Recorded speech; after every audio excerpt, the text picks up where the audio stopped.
Welcome to Mogul Talk, where wealth and lifestyle converge. We are Mindset Media, dealing with business, social relevance, abundance, lifestyle, and spirituality. This is your time. This is your moment. And this is your host, Ms. Mogul, Charity Smith.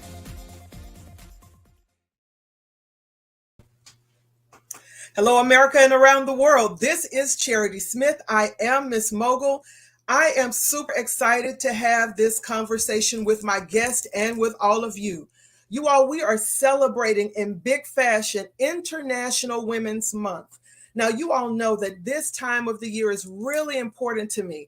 It's an opportunity for me to search out new voices, new narratives, hear what the pulse of our community is saying, and share that information with you. But before we bring in our very special guest, I want to just let you all know this show is sponsored by the Mogul Method. For all of you who are looking for leadership development, who are looking to take your enterprise, your idea, your team to quantum leaps of success, I highly recommend that you go to our website, youcancreateyourown.economy.com, and make sure that you register for that upcoming series. It will be a 5-week training. And listen, you don't want to miss it. We'll talk about leadership development. We'll talk about exit strategies. We'll talk about sales. But most of all, we'll spend some time in mindset and how we create a corporate culture of success. You don't want to miss that. So now, without further ado, I am super excited to introduce my guest to you all. She is Dr. Sharon H. Porter. We'll call her Dr. Sharon for the show. She is the president of SHP Enterprise Incorporated, the umbrella entity for Perfect Time SHP Publishing, SHP Media and Graphics, and the Vision and Purpose Lifestyle Magazine and Media LLC. Dr. Sharon is a champion and advocate for women in leadership, my kind of lioness. All right. She is a graduate of Howard University. We'll have to talk about that because I went to Morgan. She also hails from Walden University, Johns Hopkins University, National Louis University, and Winston-Salem University. She is part of the Harvard University Women in Educational Leadership 2019 Cohort. What an honor that is. Dr. Sharon is a visionary and publisher of the Women Who Lead book series, Next in Line to Lead book series, the HBCU Experience Anthology, and her mantra is LEAD, which stands for Learn, Excel, Achieve, and Develop. I am excited to have this conversation. Welcome to the studio, Dr. Sharon. Thank you so much for having me. Thank you. Thank you. Listen, it is my absolute delight. I love your, I will call it an anthology of accomplishments. Certainly, you're a woman who's forward thinking. You lead by example. And I love all that you've been able to achieve. And when I saw that you graduated from Howard University, I was like, oh, she's amazing. Hey, you. I love it. What's the response? You know. Okay. I love it. I absolutely love it as well. Thank you for being in the studio today. You are a profound voice in the space of women and leadership. And I want to talk to you kind of and give us an overview, if you will. You do a lot of work in this space with training, with development, with publishing, with getting our narratives out to the market. What is the pulse of women in leadership now? What's happening in this space right now? Are we seeing new developments? Is there an emerging narrative that's coming out of this space now? We absolutely are. You know, we are shifting the narratives. For so long, we've not been represented in so many spaces. And that's really my whole being, for elevating the voices of women and amplifying those voices, because representation is so critical. It's key. It is huge, right? And so now we are seeing women stepping into these positions that we've not seen in years, in centuries, ever, right? Ever. You know, and so it's really amazing. That's really what it's all about for me. And the pulse is we are moving in the right direction. We just have to keep it going. I love that. And see, here is why it's important to me that we hear that we're doing it right. So many times as a trailblazer, we don't get the opportunity to hear. We don't have the comfortability of validation. Yes. For all of you who are taking notes, get your latte and your laptop. Write that one down. I love it. Yes, ma'am. As a trailblazer, we don't get the comfortability. We don't get the benefit of validation. There is no pattern. We're creating the pattern as we go. And sometimes to hear somebody who's already done it, already been in those spaces, or has a panoramic view, give the nod that yes, we're going in the right direction. We're headed for the pinnacle. It's validating for a lot of women. Yeah. I want to know kind of what is happening now in the space we had, and I'm going to take it back a little bit. I want to go, and maybe you can give a historical perspective to this. Let's go back past Me Too. Let's go back past Time's Up. Let's go back past the women's lib movement, the civil rights movement. Let's go back into suffrage, and let's bring all of that together into this moment, because I feel like sometimes we lose the historical perspective on what has been accomplished so far. Taking all of that history backwards and now bringing it forward into today's environment, how are we honoring that kind of history? Are we forgetting the power of voices past? Or are we finding a way to reinvent that power and reinvent that voice for today's narrative? What's happening there historically? Yeah, you know, that very great points. I really believe that we are reinventing because number one, we use, of course, those historical events to know how we are going, right? We want to honor these women who've come before us, because before Kamala Harris for vice president, we had Shirley Chisholm, right? And so we can't forget those things, right? I got chills when you said that. That's right. We can't forget that, you know? No. We can't forget that. So you have to go back, because those women paved the way so that we can now move mountains, right? And so I think it's so important, and you just hit it, because the historical piece is crucial to us understanding. And see, I am an advocate for pulling the girls that's coming behind us so that because we just can't think about us. No, right? No. You are speaking my language right now. We have to make a pathway for those who come behind us. Yeah. I think it's our duty, and I think it's our obligation to do that. And so in doing that, we've got to honor our past. We have to. Yes. Have to. Dr. Sharon, this is our first time meeting, but I promise you it feels like we have sat under a mango tree somewhere. I love it. Had this conversation before. I'm telling you, that so resonates with me and the work that I do. I really believe our leadership has to have a generational perspective. Yes. Where we are mentoring those behind us, honoring those before, but standing profoundly in now. In this space. And I believe that our age group and this generation, we're known traditionally as the Gen Xers, right? Yes. But somewhere in this generation, I believe that we are the link to times past and times present and times future. And if we would really understand and process and honor that moment, you said a phrase, moving mountains, it's absolutely possible. I find that leaders who don't have that perspective are women who operate in insecurity. Yes. So we have to address that as well. I have this training where I tell women, Dr. Sharon, that any leader has to be training her replacement. That's it. In real time. And why is that? If I'm training a young whippersnapper behind me and I see she's got fire, she's got drive, she's got brilliance, she's got acumen, and I feed and I nurture and I support that, I can't be intimidated when I'm already 10 years ahead. That's right. We only get intimidated when we have not figured out what is the next step for us, when our leadership has become irrelevant. Yes. That's when we become intimidated. But I love the bravery of that perspective that you have. That's bravery, that's courage to have that generational approach. Did you always have this? Or Always. was it something that's developed in you over time? Or did you jump in saying, yep, I'm taking everybody with me? How we doing it? But you know what? I'm going to tell you, I am an educator by profession. And so this passion came to me years ago when I was a middle school principal.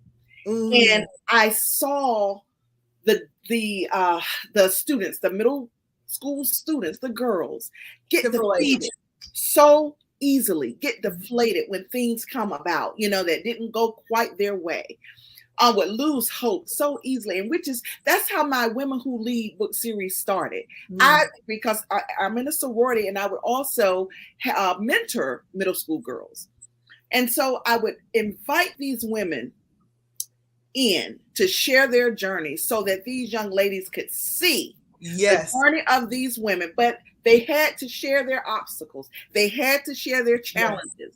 Yes. And how they navigated through those things, right? Because I needed these young ladies to see that, yes, you can be successful, but it's not going to be easy. Yes. But you can get through it. And so that's really how it all started for me. I said, that's when I say it's got to be my duty to help these young girls. And that's where that passion came from. You are such an elder.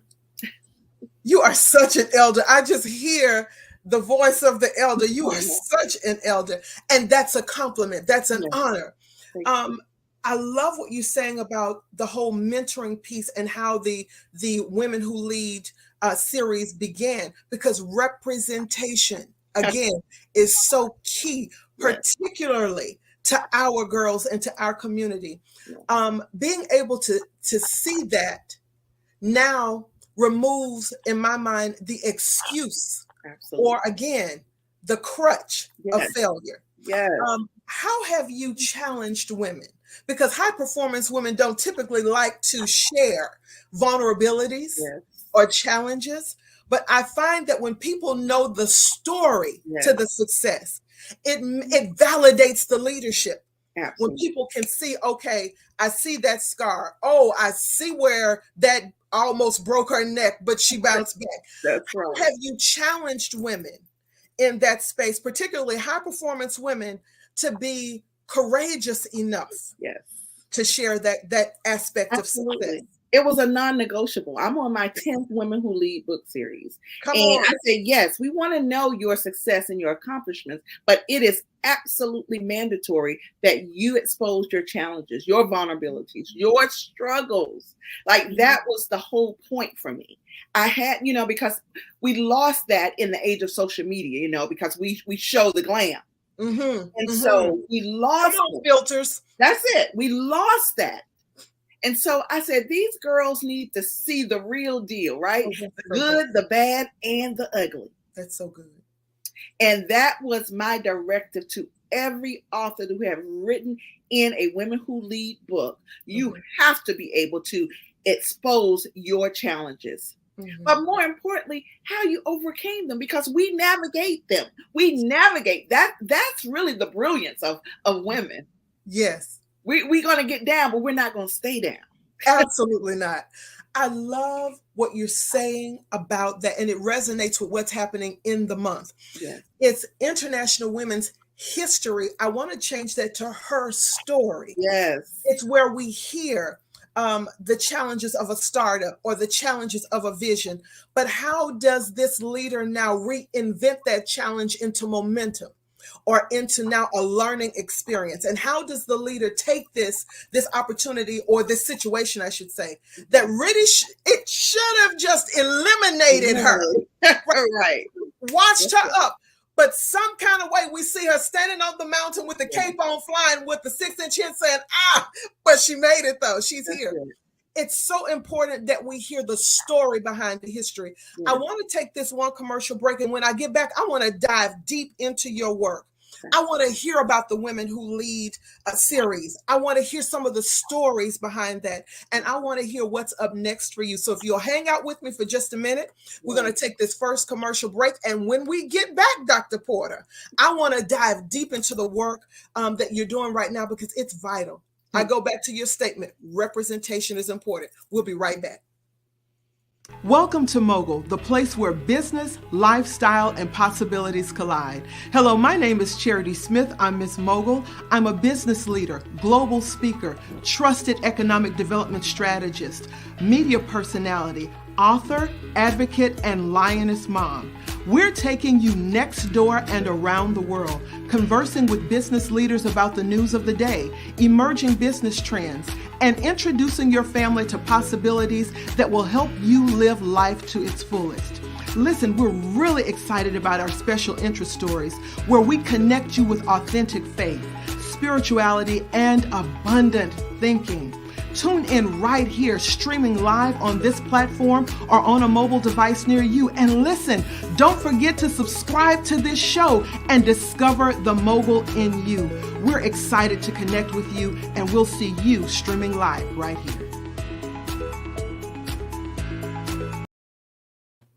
And we are back. Dr. Porter, before we left, we were talking about the importance of transparency in our leadership. And to your point, you said it was a non-negotiable for you that everyone that you worked with or interviewed in your work had the courage to be transparent in really exposing the entire narrative of the story.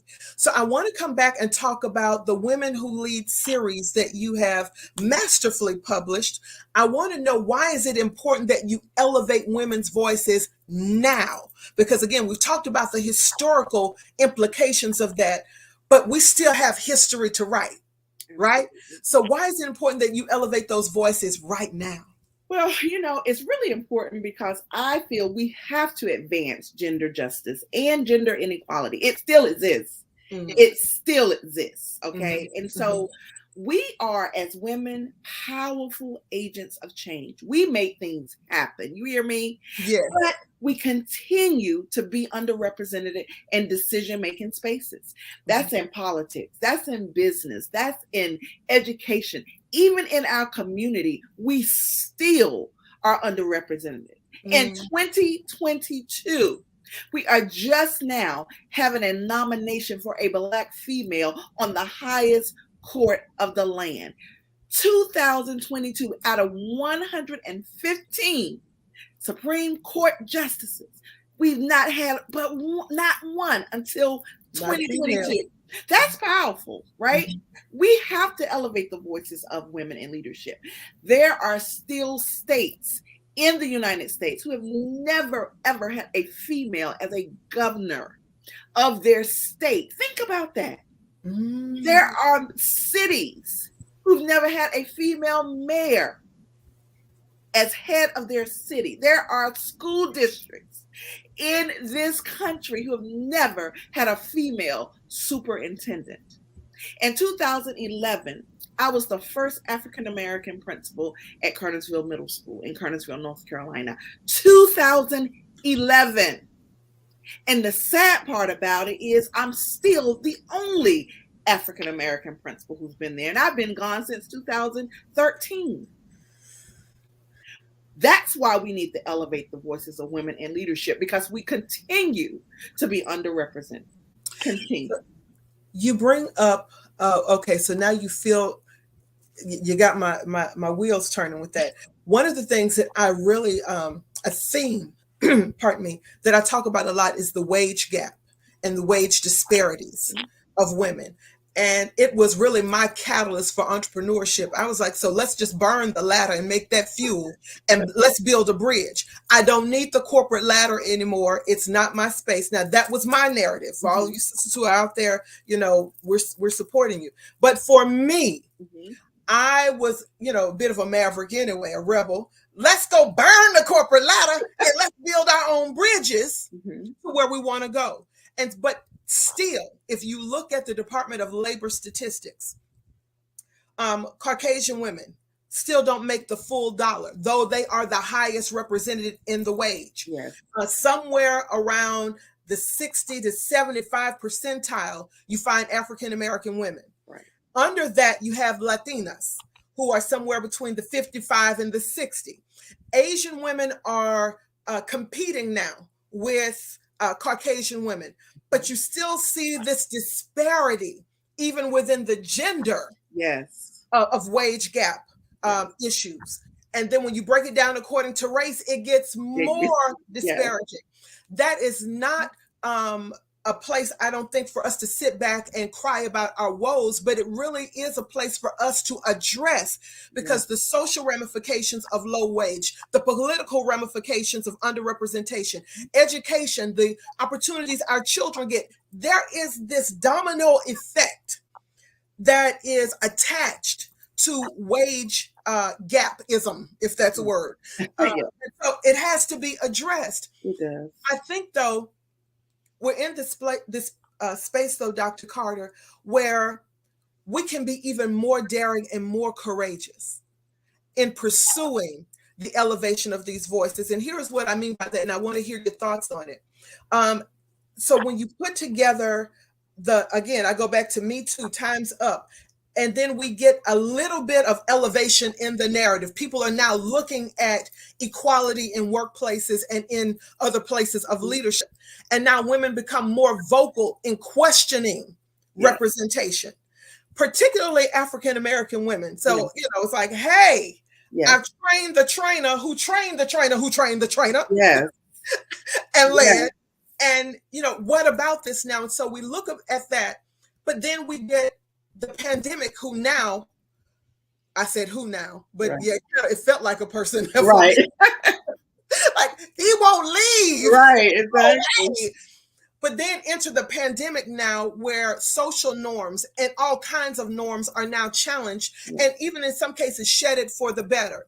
And what I find with that is that there was already this shaking of norms, but bring in the pandemic now, where we get the opportunity in the chaos to reinvent what normal looks like.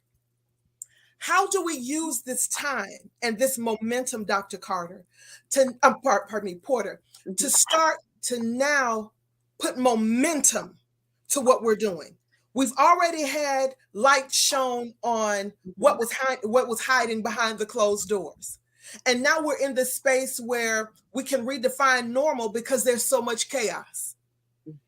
In that, though, is, I believe, an opportunity that if we galvanize and see it properly, history can be made just like this. How do we take this environment? How do we wear it well? And how do we use it as leverage for the next historical moment? Absolutely. I tell you, the power of collaboration. We have to band together, and I still think that's a space that we as women are working in. That space. We are scared, and I know I don't want to hear that, but there is still. That's what I was going to say. People don't want to hear. They don't exactly. That's what I was getting ready to say. We skate around it, and then we want to say, oh, we can do it, but you know what? We have to walk the walk and talk the talk. You know what I'm saying? So we can't just say that we're going to do it. We have to do it. We have to take action. Collaboration is powerful. When we band together, one voice, one band, we are unstoppable. Come on. But see, that competition gets in. Address that, please. It's not always healthy. Would you please address that, though? Because I find that particularly the higher we go, and the more we accomplish, the less trusting I'm telling we can become in those spaces. Would you please address that? I think it's real. And you said it, a lot of people don't like to talk about it. They don't want to face it, and they don't want to actually say that it's real. But I'm a witness that it's real, okay? Because number one, which is why I make it a point to help whom I can, because there were people out there who intentionally did not help. Do you hear me? Yes, I do. Went out their way not to help. Okay. That's for real. I don't dwell on that, but I use that as fuel to keep my passion going, because I want to be the person that I needed. Okay. And you cannot get far in isolation. Absolutely. And until people realize that, women, because men will get together in a minute. It's something about that, and you said it. The higher you go, the more close to the chest they stay. Mm-hmm. But you cannot. You have to mentor people, whether they're, and the thing about it is, all you have to do is be one step ahead of someone to help someone. That's it. One step to help. But we've got to change that mindset. And you said it, and maybe in your commercial, but the abundance mindset is what we need. We have the scarce or the scarcity mindset. Yes, yes. It's enough out here for everyone to win. Everyone. But until we change our mindsets, we're not going to make it. The power of collaboration has to be realized. We've got to band together to get further. It's really just that simple. It really is. You're talking, it takes me back to some of my travels, particularly in Africa, where community is just a way of life. It really, and see, I think somewhere, and I'm going to traverse some shark infested waters, but that's okay. Yeah. I'm a lioness. I'll fight the shark. I ain't scared at all. But I think somewhere we've adopted westernized mindsets in our leadership that has morphed our perspective of our community. And when I say our community, the intention of our sisters. Yes. We come to the table now more suspect than trusting. Now, with good reason. Let me not be by y'all. With good reason. Because somewhere along the lines, we did not pass on the value and the character. That's the word I'm looking for. The integrity of being my sister's keeper. And really what that meant. And because of that, we've had to adopt other mechanisms. I'm trying so hard to be politically correct. I'm struggling. My political science protest days of stomping the yard is coming out again. But we have lost the value in sisterhood and the character of community help, what that really looks like. Now, are we saying that that there is no individual responsibility for advancement? I never heard you say that. I never heard you say that. I certainly have never said that. But we have to revisit what this idea of collaboration really is. Collaboration is a 21st century term for what the ancestors did with community. It is the bringing together. It is the leverage. It is the each one teach one. Yes. It is mentorship. It is not hands out, but hands up. What that really looks like. Now, yes, you have to be qualified. Yes, you have to be prepared. Yes, you need acumen. Yes, you need polish. Yes, you need experience. And if you have all of that, and we see that at play, why not say, sister, that's it. We have an opportunity here where we see that your leadership just may be what this opportunity needs. Bring your gifting to the table. And we can support that gifting in a way that nurtures another leader. And if we're really smart as elders, we'll sit back and say, thank you, God. I get some credit in seeing that. I get to participate. Absolutely. I get to participate in this elevation of a leader. Absolutely. And, somewhere I want to have this conversation on mass scale, Dr. Porter, and maybe this is a collaboration for us. Yes. Where we bring women together and we challenge that paradigm of individualism, toxic individualism, where we challenge that. Now, I think that is where the next chapter of her story happens. It's when other brilliant women bring their gifting together without intimidation. Yes. And can honestly say, I see brilliance in this sister. Yes. I want to be a part. I see brilliance in this. I want to be a part. And add your brilliance for the sake of enhancing the flavor, you know. And if we can see that, I think the next chapters are easy. What do you think? I wholeheartedly agree. I tell you, I don't. What part of where are you in the world? Where are you in the? She's all over the world. I know that's right. I love it. Literally all over the world. My headquarters is in Houston, Texas. Though. Okay, Mm-hmm. I love that because and I ask that because different parts of our country thinks differently, right? I mean, Right. that's just the way it is, and I just think and this pandemic has really made the world closer though, because we've all gone, online now, before it wasn't so much, but now we're able to be in different places and speak to different people. So we can sort of hear the differences like real time.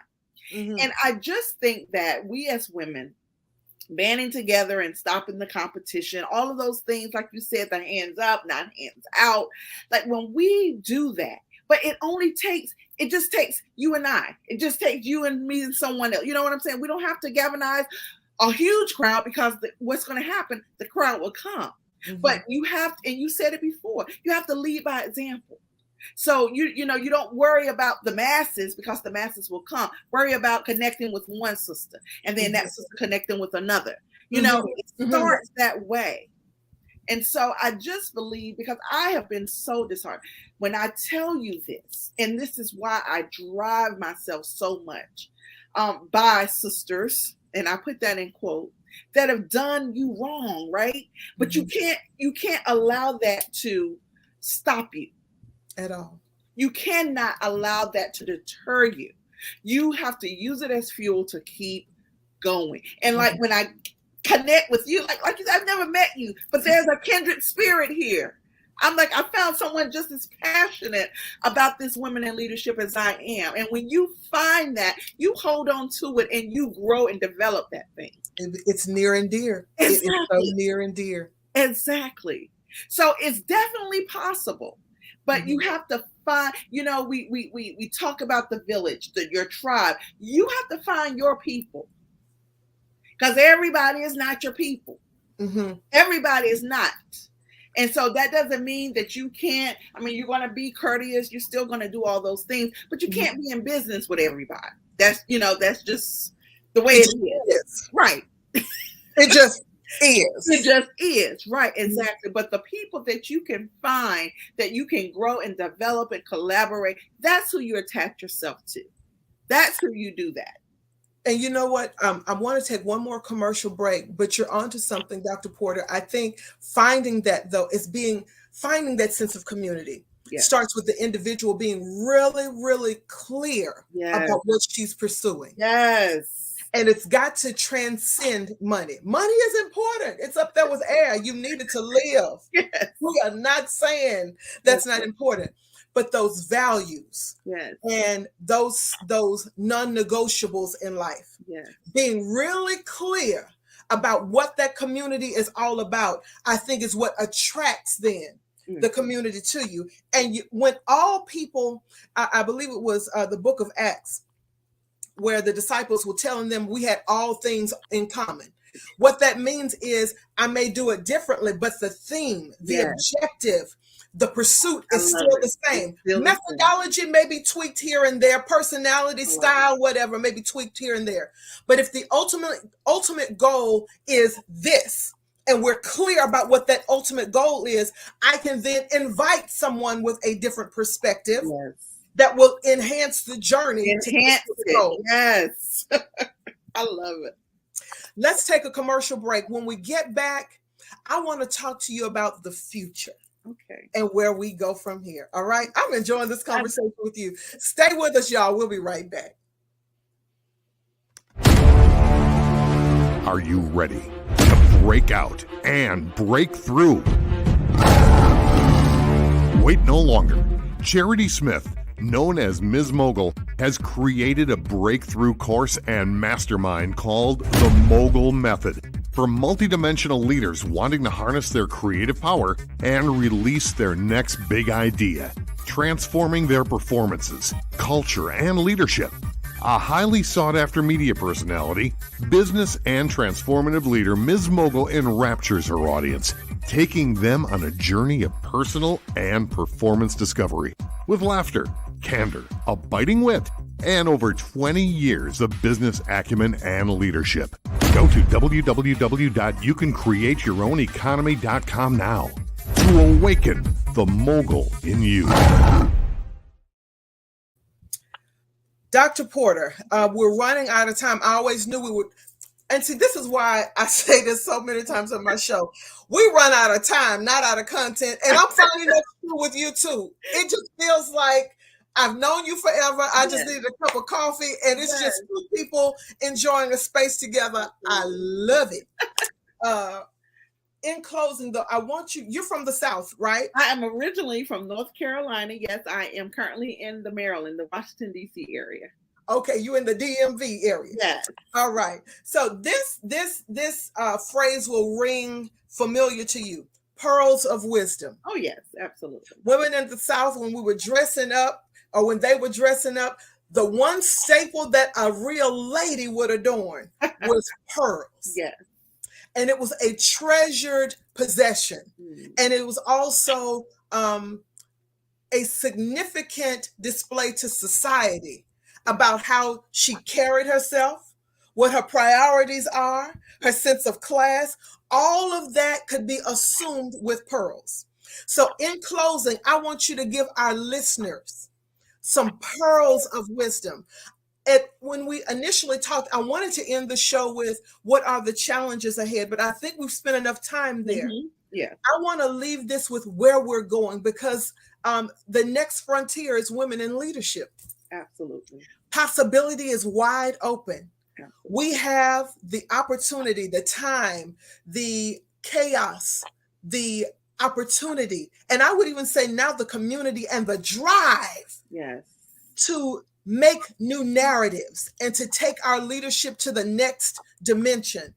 What's ahead for us, and how do we get there? I love it. I love it. You know, I would have to say, for my closing words, or my pearls of wisdom, would be to act, assess, and adjust. Okay. If we do those things, and no matter what we're doing, we have to get better. We have to improve. We evaluate, and we make those tweaks and modifications in doing so. And leadership, you have to do that to get better. We can't stay stagnant, right? We got to get better. We're talking about mentoring, so if we're bringing people behind us, bringing them up, we have to be able to adjust to the times, to what's going on. And so that would be, and I don't care what it is that you're working on, what it is that you're doing, but if you act, assess, and adjust, you will get to the next level. Doesn't matter what it is. But as a leader, as a woman who leads, as a Black woman who leads, we have to continuously sharpen the saw. We have to. It is imperative. And that's how we do that. Oh, wow. Act, assess, and adjust. And adjust. Act, assess, rethink it, evaluate it, and then where necessary, adjust. But I never heard you say stop. Hello. I never heard you say stop. I never heard you say compromise. That's it. I never heard you say dumb down. That's it. I never heard you say think small because it's achievable. I never heard you say that. Right.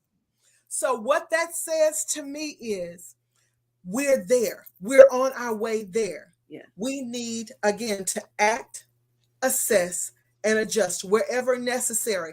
And I will say this, and forgive. Forgive yourself if you made the wrong decision. Yes. Forgive yourself if you stayed in an opportunity or a situation too long.